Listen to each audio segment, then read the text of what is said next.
working on the building. It's a true foundation. I'm holding up the glass. I'm working on the building. It's a true foundation. I'm holding up the glass.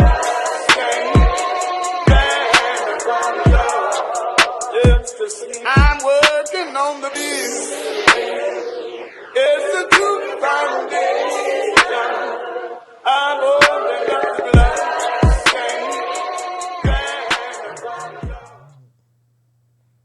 Welcome to the Under Construction Podcast. Join us as we have varying conversation and topics meant to challenge your current ways of thinking. Today we have part 2 of a dope conversation we've been having, finding strength in sacrifice.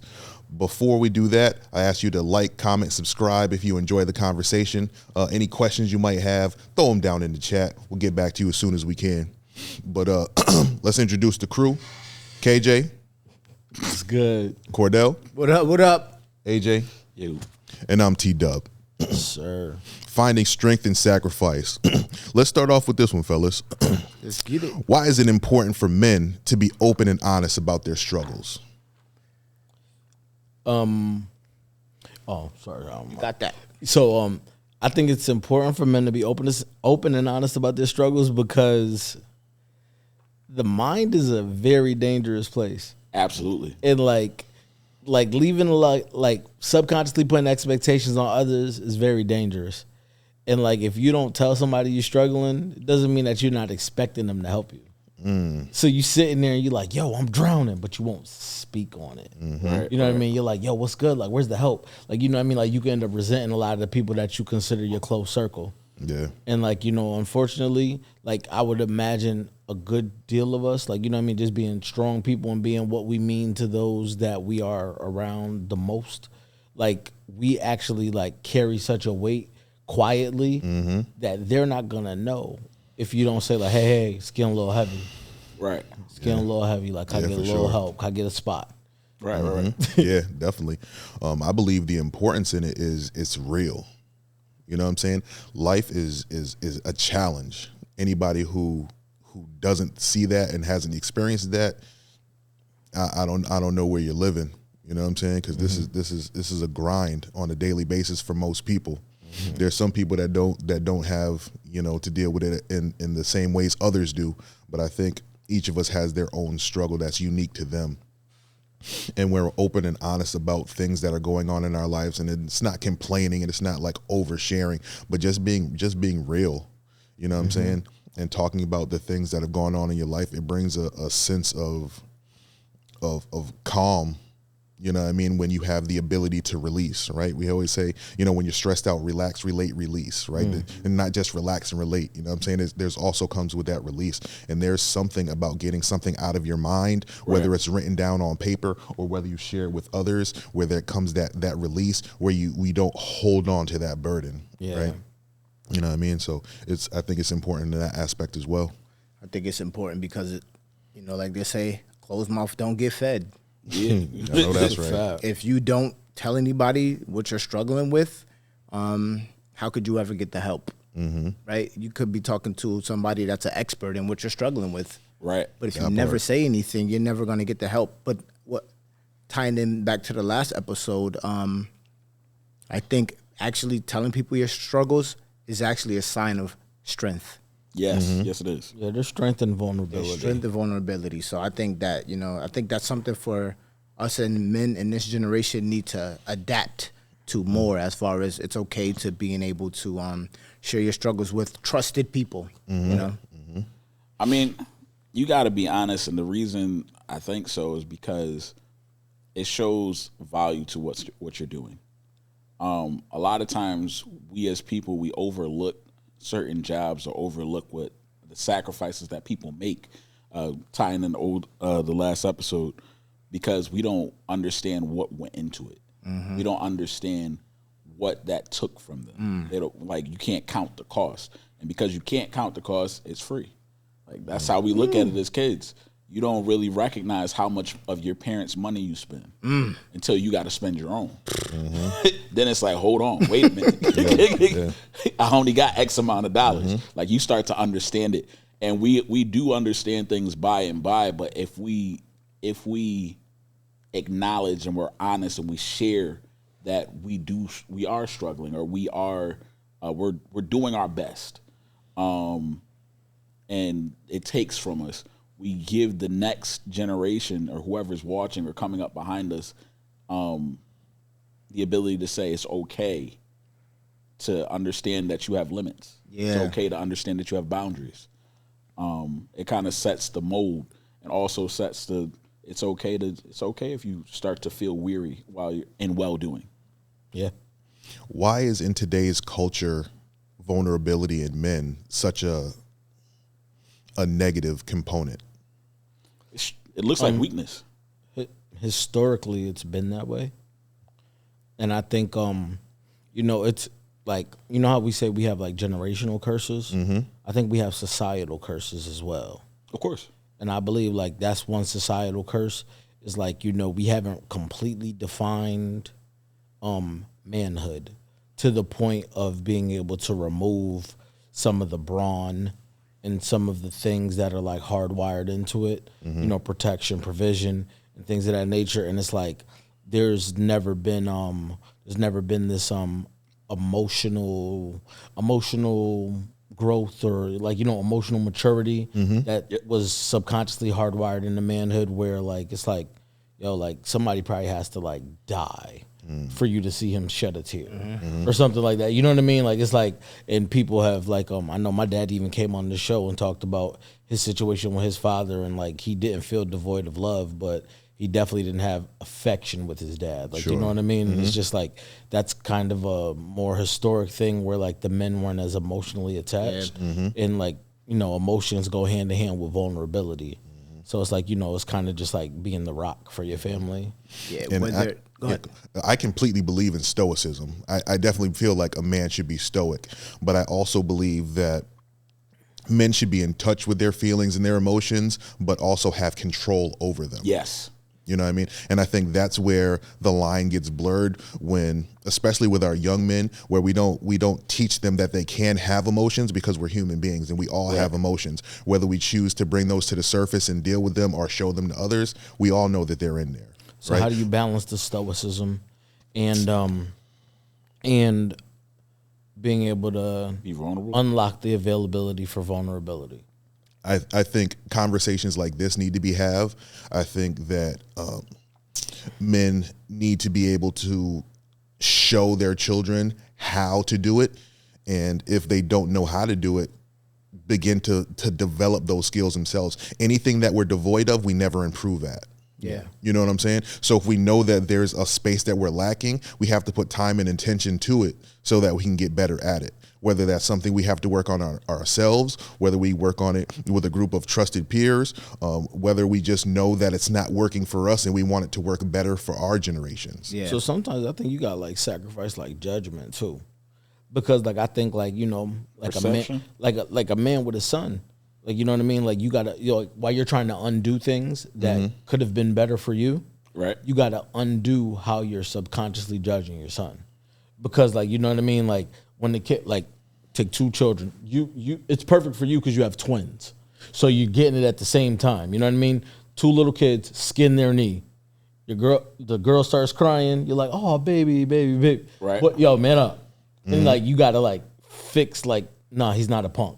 He's just a child. Right. And like, you know what I mean? Like allowing them to go through the process, and like, like that's a sacrifice, because you're like, is my son gonna be soft?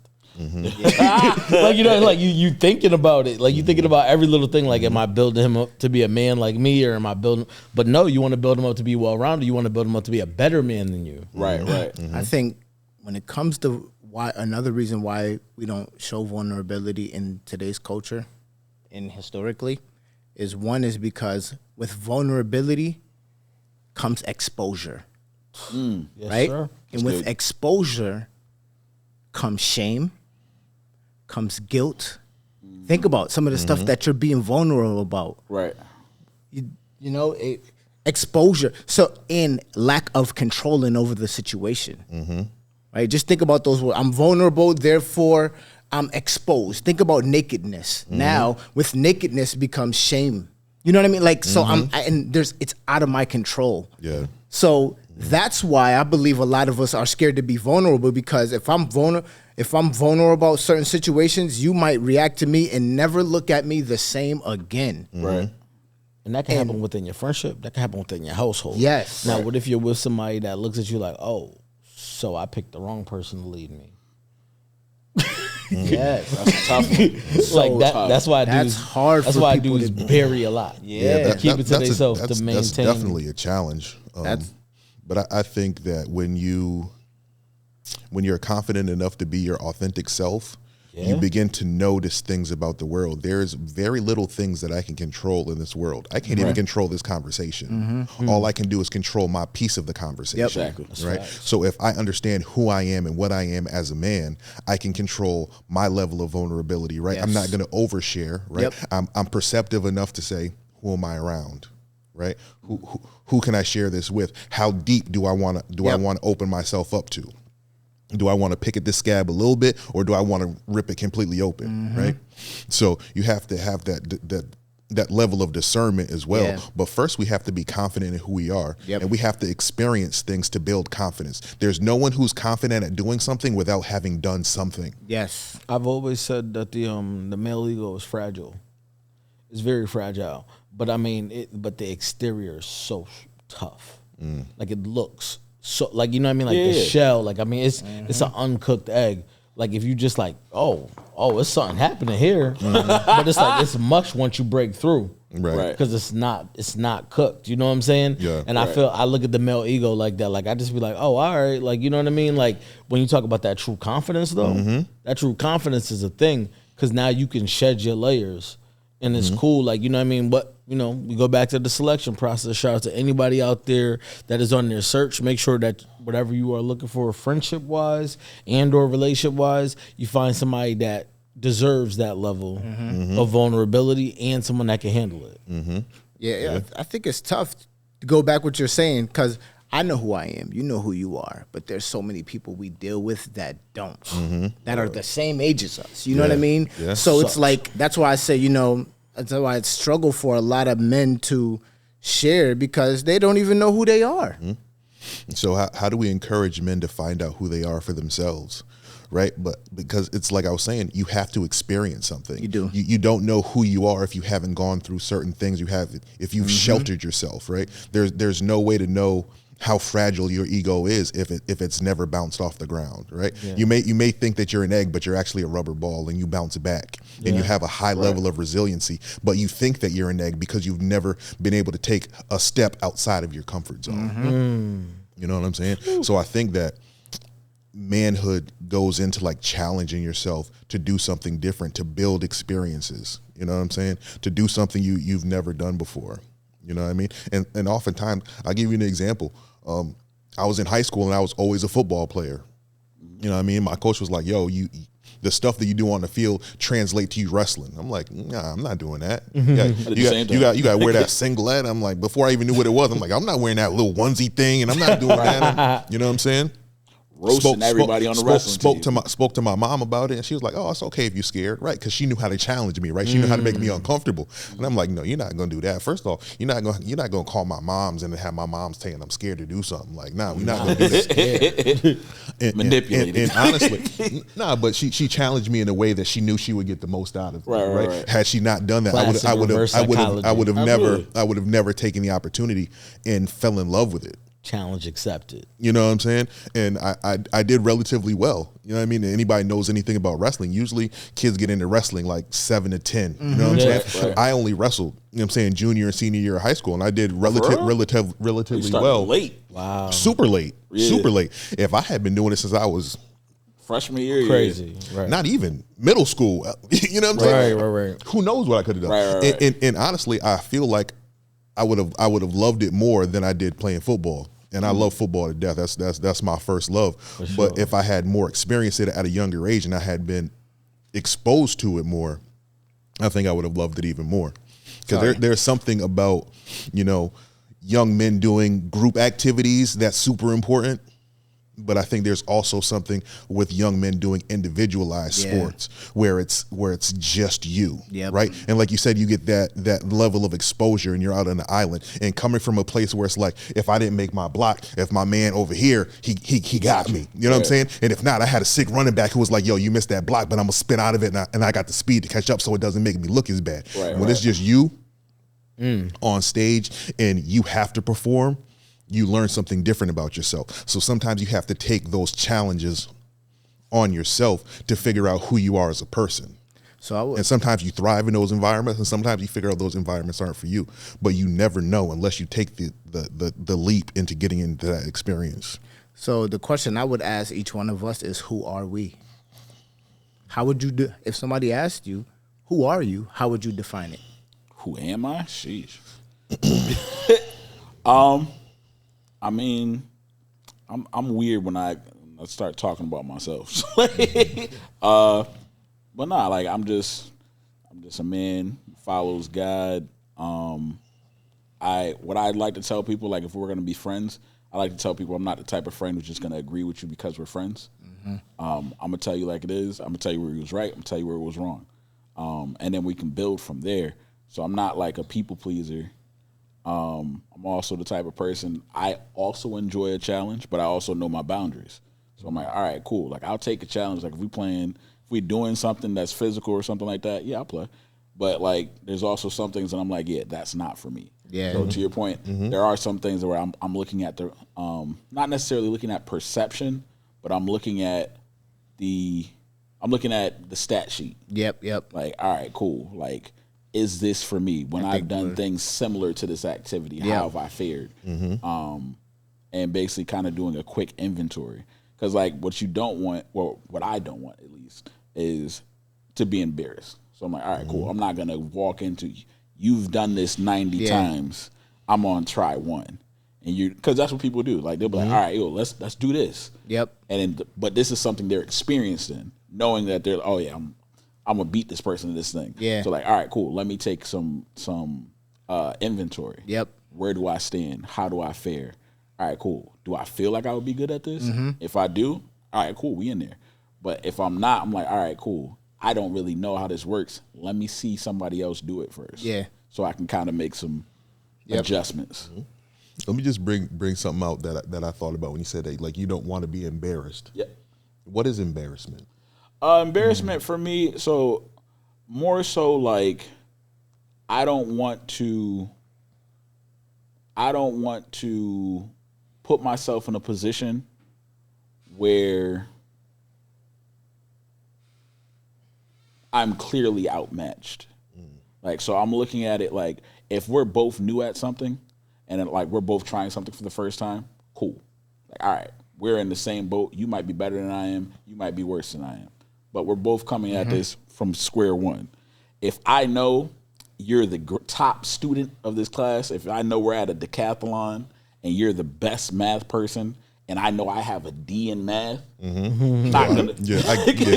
Hold on, nah, I'm good. No, I get that, but the reason that I asked that question is because embarrassment to me, and it took me a long time to get this because I don't like to be embarrassed either, but it took me a long time to get to this level of thinking.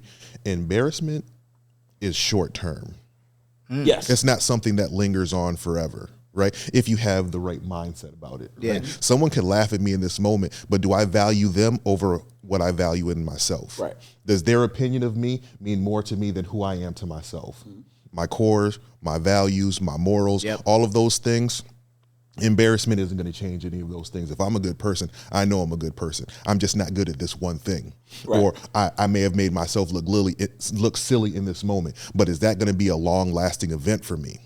I don't believe that it is, right? And it took me a long time to get to this space, right? And it comes with the maturation and maturity, right? And coming into your manhood.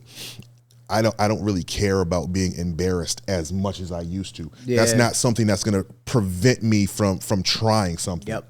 I don't view it that way. Yeah, sure. So like my view on embarrassment, like I too am past that. Like I understand the temporary outward feeling of like, you know, hey, if I'm the butt of the joke, it's just my turn, whatever. Like, Right, cool, right. we gonna laugh, ha ha ha. I fell. I'm the one that fell in front Right, of everybody. right, It's right. funny. Right, right. Ha ha. Let's get up. Healthy. Let's keep it pushing. But I view when I view embarrassment, it's from an internal space, and it's if I put myself in a situation that I shouldn't have. So I would view myself as embarrassed if like I know I had X amount of time to prepare for something and I didn't do it, didn't and now do I it, still got to right. go there because it's like I put myself in position to not be able to be my best self. So I set myself up for embarrassment. Gotcha. Right. That's I got when it. I Yeah, would. that's a different aspect Like I of would it. view it. I would view it differently as far as on the internal side. Yeah. I'm not too pressed about the external. Yeah, right, because we for all sure. get a chance to not be in Yeah. our, you know, Yeah.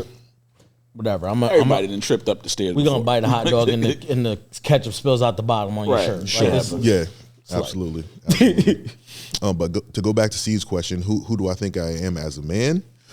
Difficult question, right? It is. That's why I said, you know. I think, but because we're before you go on, it's okay not to know everything too. 100%. Because we're under construction and we're still building. That's a because if fact. I was to answer that question, I would give you some of the attributes of who I think I am, but I still know that I am a ongoing product too. You know what I mean? Yo, yeah, for sure, for sure. I think I would describe myself as a quiet leader. Yeah. A person who takes time to observe the situation before I jump in headlong. But I think if people watch my demeanor and my actions, they can learn from it.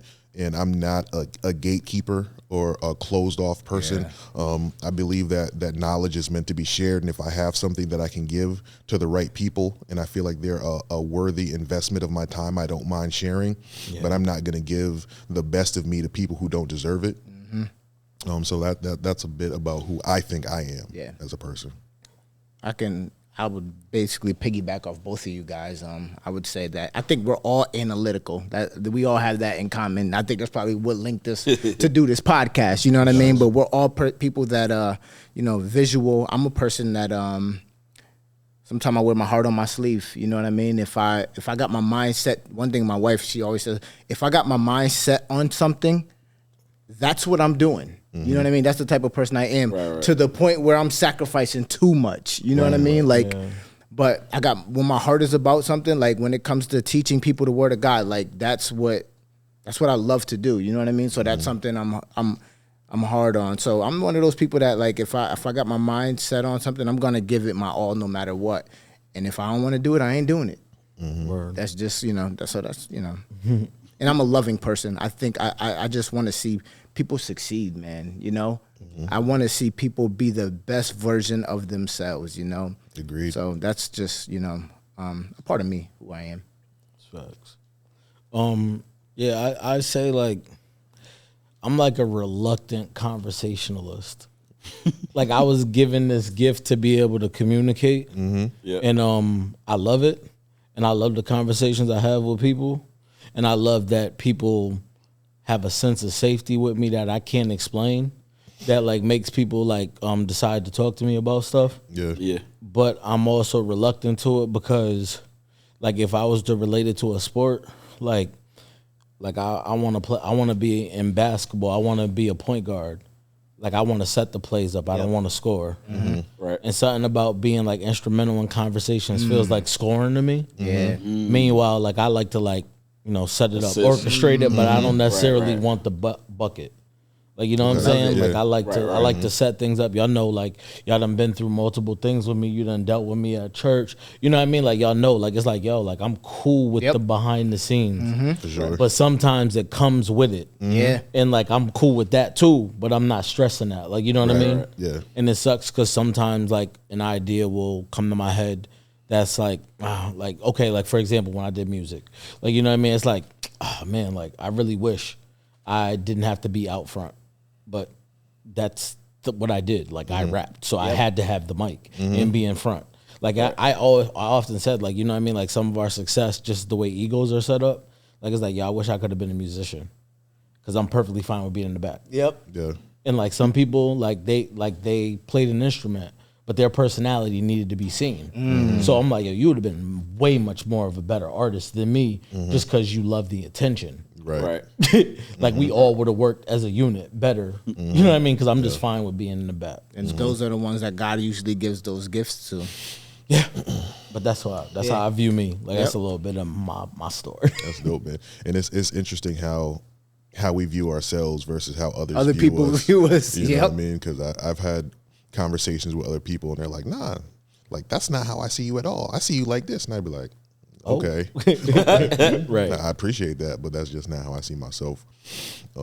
Really enjoyed this conversation, fellas. Always love chopping it up with you, and I think these conversations need to be had. Yeah. You know what I mean?